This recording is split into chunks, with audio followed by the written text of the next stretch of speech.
Have you ever tried to say good cop, bad cop in Chinese? And your brain just went, 好警察，坏警察。 yeah, not quite.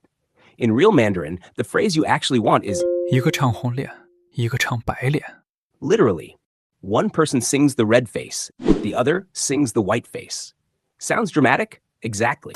This phrase comes straight out of Chinese opera.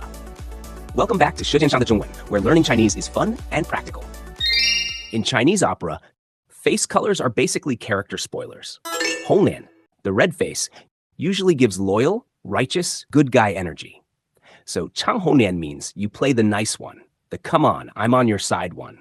But 白脸, the white face, often gives harsher, colder, villain-ish energy. So 唱白脸 means you play the strict one, the nope, rules are rules one. That's good cop, bad cop, Chinese style. So next time you catch two people playing the good cop, bad cop game, say, 他们一个唱红脸，一个唱白脸。 subscribe for more trendy Chinese slang, internet phrases, and real-life Mandarin.